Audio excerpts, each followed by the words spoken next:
केकी कण्ठाभनीलसुरवर विलसद्विप्रपादब्ज चिह्नं सौभाढ्यं पीतवस्त्रं सरसिजनयनं सर्वदा सुप्रसन्नं पाणौ नाराचचापं कपिनिकरजुतं बन्धुवा सेव्यमानं नौमिढ्यं जानकीशं रघुवरमनिशं पुष्पकारूढरामम् पुष्पकारूढरामम् पुष्पकारूढरामम्।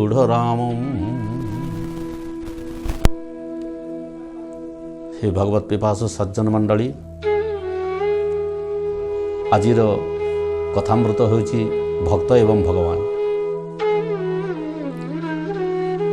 जेटा कि अति बड़ी जगन्नाथ दास मध्य लिखिछन भागवत रे जे मोर भक्त मोर मित्र से करे जगत पवित्र।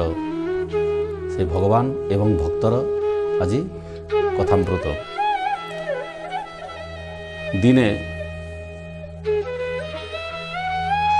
चिरंजीवी हनुमान विचार कले अनेक थर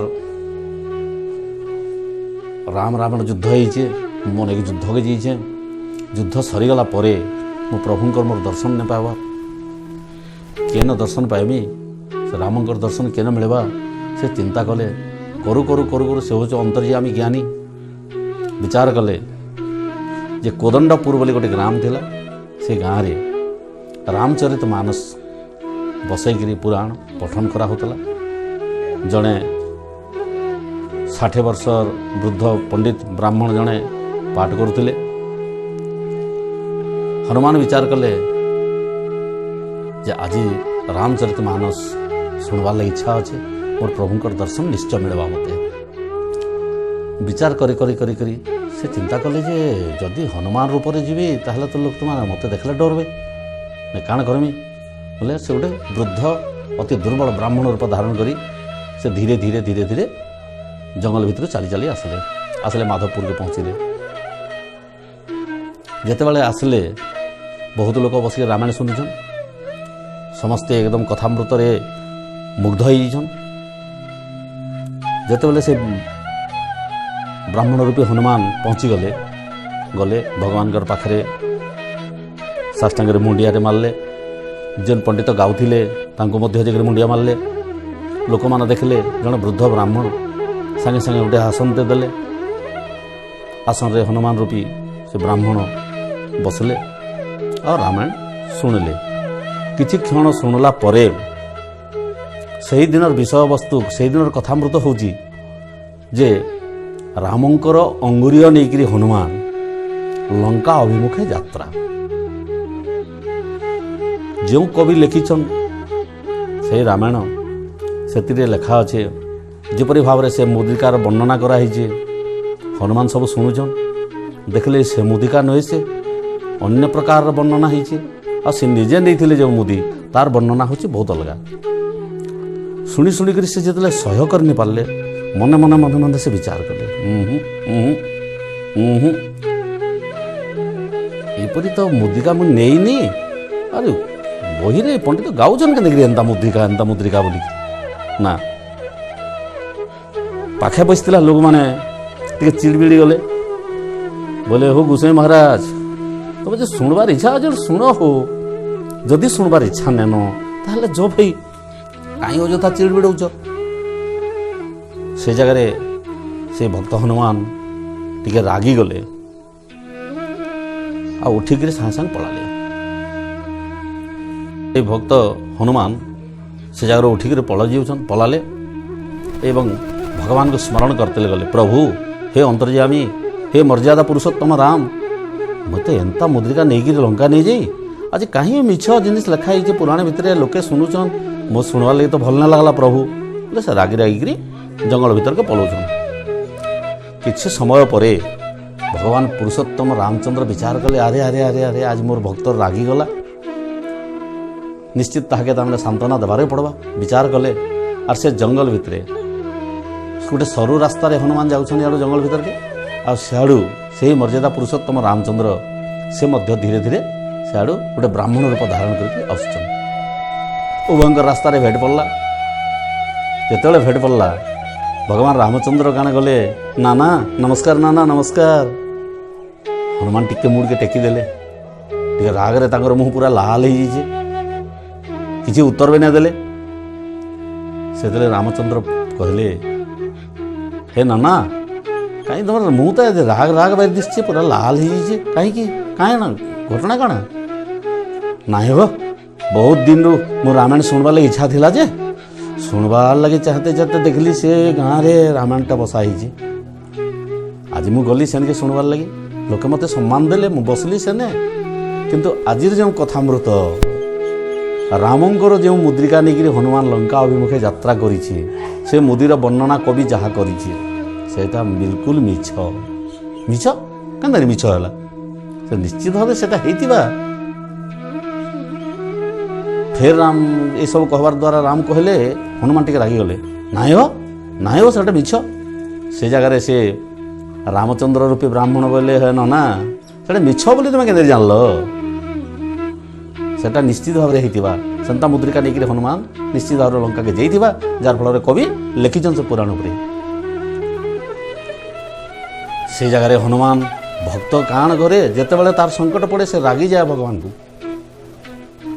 से रागरे कहला नाई हो कहीं से मुदिका नुहे से मुदी नुहे मु पर निजे हनुमान मु निजे नहीं जाइली जिते बड़े से मुझे जाइली मुझे नहीं बोल निजर गुणटा वर्णना करदेवार द्वारा तार हनुमान रूपटा बाहरी गला जिते बाहरी गला मर्यादा पुरुषोत्तम राम भी विचार कले आरे आरे आरे आरे मोर भक्त के निश्चित भाव आज दर्शन देले ही चले आ संगे संगे कोदंड रूप धारटाके देखेदेले जिते देखेदेले भगवान को रूपटा देखिकी भक्त बहुत आतुर हो गला जिते पाद तले से लंब ही पड़ जाऊला मर्यादा पुरुषोत्तम राम काण गले हनुमान के संगे संगे साउटी आनले आ हृदय लगेदेले कहले नाई रे भक्त भक्तर सबु बेले भगवान हृदय भक्त भगवान हृदय भक्त रहबार द्वारा भगवान मध्य भक्तर हृदय विराजमान करती। ठीक अच्छे आज तो तुम प्रमाण कर देखेदेवी आ जिमा गोटे सरु रास्तार गले जाऊँ जाऊँ जाऊँ भितर गले देखले गोटे बहुत दिन जीर्ण संकीर्ण कुआटे अच्छे चुआ गोटे चुआ भितर किसी पानी अच्छे हनुमान की कहले हनुमान ये काण देखुच हनुमान बोले हाँ प्रभु गोटे चुआ पुराना जीर्ण अवस्था पड़ी कहीं भक्ताधीन भगवान और भगवान अधीन हूँ भक्त हाथ ठारिदेले रामचंद्र देले हाथ ठारिदेले हनुमान सागे सागे कुआ भितर के पशिगले जिते भितर पशिगले देखले जे भितर उंधिले मुदी पड़ी कुआ भितर सागे सागे मुदी टे छाटिले धरिक भटाके आले रामचंद्र पचारे हनुमान भक्त काण पाइल हनुमान बोले प्रभु किसी मुदी पाइली अच्छा पूरा उंधिले मुदी पेज हाँ प्रभु ठीक अच्छे तुम तो निजे हनुमान रामंकर अंगुरी जिते बड़े नहीं जाइल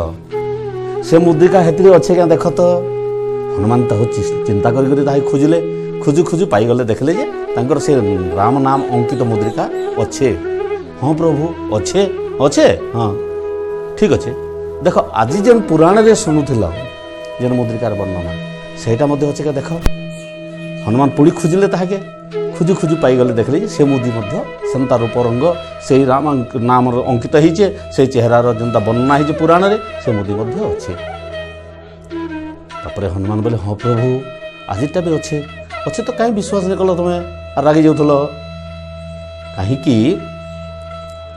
परम शास्त्र भागवत अभ्यास करुथिब नित्य अन्य शास्त्रर गुण दोष मुखे न करिब प्रकाश हूँ तो लेखु लेखु कवि से किसी वर्णना कर दी तो ताके विश्वास करवार कथा हनुमान शुण हनुमान तुम्हें जेते थर राम रावण युद्ध है सबु युद्ध के तुम मध्य जैछ युद्ध करी जेते बेले रावण बध कर सारा पर पुष्पक विमान रे अयोध्या प्रत्यावर्तन कला समय रे से मुद्रिका आम काण करूँ इचुआ भितर पकई देलु गला बेले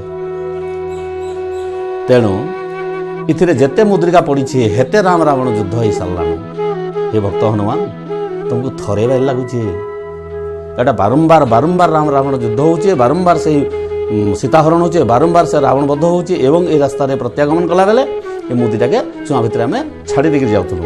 ଆଜି ଯେଉଁ ବର୍ଣ୍ଣନା ମୁଦିକା ସେଇ ବି ଅଛେ। ଆର୍ ଅନ୍ୟାନ୍ୟ ବର୍ଣ୍ଣନା ଅନ୍ୟାନ୍ୟ ପୁରାଣ ମଧ୍ୟରେ କବିମାନେ ଯାହା ବର୍ଣ୍ଣନା କରିଛନ୍ତି, ଯାହାର ଯେତିକି ଜ୍ଞାନ ହେଲା ସେ ଜ୍ଞାନ ଅନୁସାରେ ସେ ମୁଦିକାକୁ ବର୍ଣ୍ଣନା କରିଛନ୍ତି ହନୁମାନ। ତେଣୁ ତୁମେ ପୁରାଣର କଥାକେ ସବୁବେଳେ ବିଶ୍ୱାସ ରଖିବ আর ভাগবত পদକୁ ଅଭ୍ୟାସ କରିବ। ଅଭ୍ୟାସ କରିବାର ଅର୍ଥ ହେଉଛି ଭାଗବତ ପଦ ହେଉଛି ବାଣୀ ସଦୃଶ, ବାରମ୍ବାର ପଢ଼ବାର ଦ୍ୱାରା ହୃଦୟ ମନ୍ଦିରକୁ ମାର୍ଜନା କରେ ବା ସଫା କରେ। ତେଣୁ ଭକ୍ତ ଆଜିଠାରୁ କୌଣସି ପୁରାଣର ବର୍ଣ୍ଣିତ ଜିନିଷକୁ ଅବିଶ୍ୱାସ କରବାର ଦରକାର ନାନ, ବିଶ୍ୱାସ ରଖବାର ଅଛେ।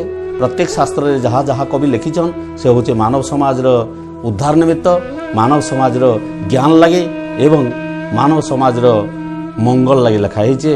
ସେ ପ୍ରତ୍ୟେକ ଜିନିଷକେ ଆମେ ବିଶ୍ୱାସ କରିବା କଥା। ଶ୍ରୋତା ବନ୍ଧୁ, ଭକ୍ତାଧୀନ ହେଉଛନ୍ ଭଗବାନ। ଭକ୍ତର କଷ୍ଟ କେବେ ବି ଭଗବାନ ସହି ନି ପାରନ୍। ଯେମିତିକି ହନୁମାନର କଷ୍ଟକେ ସହି ନି ପାରିଲେ, ମର୍ଯ୍ୟାଦା ପୁରୁଷୋତ୍ତମ ରାମ ଦର୍ଶନ ଦେଲେ। ମାନବ ସମାଜରେ ମଧ୍ୟ ଯିଏ ଭଗବାନଙ୍କର ନାମାମୃତକୁ ଅନ୍ତରରେ ଧ୍ୟାନ କରେ, ଚକ୍ଷୁ ଗୋଚରରେ ଦର୍ଶନ କରେ ଏବଂ ଉନ୍ମତ୍ତ ପ୍ରକାର ଯଦି ନୃତ୍ୟ କରେ, ସେ ଭଗବାନ ନିଶ୍ଚିତ ଭାବରେ ତାର ଅନ୍ତରରେ ବିରାଜମାନ କରନ୍। ତେଣୁ ଆଜିର କଥାମୃତ ହେଉଛି ଭକ୍ତ ଏବଂ ଭଗବାନ। ତେଣୁ ଆମେ ସବୁବେଳେ ଭଗବାନଙ୍କ ଶରଣାପନ୍ନ ହେବାର କଥା। ଆଉ ଭଗବାନଙ୍କ ଶରଣାପନ୍ନ ହେଲେ ନିଶ୍ଚିତ ଭାବରେ ଭଗବାନ ଆମକୁ ମଧ୍ୟ ହୃଦୟରେ ସ୍ଥାନ ଦେଇକି ରଖିବେ। ଆଜିର କଥାମୃତରେ ଏତିକି। ଯଦି କଥାମୃତରେ କୌଣସି ତ୍ରୁଟି ଥାଏ, ଜ୍ଞାନୀ ବିଶିଷ୍ଟ ବ୍ୟକ୍ତିମାନେ এই কথামৃতর ত্রুটিକୁ ନିଶ୍ଚିତ ଭାବରେ ତାଙ୍କର ହୃଦୟରେ ମାର୍ଜନା କରିବେ ବୋଲି ମୋର ଆଶା। আর ଆଜିର କଥାମୃତକୁ ଏଠି ସମାପ୍ତ କରୁଛି। ଜୟ ଜଗନ୍ନାଥ, ଜୟ କୋଦଣ୍ଡଧାରୀ ରାମଚନ୍ଦ୍ର କି ଜୟ।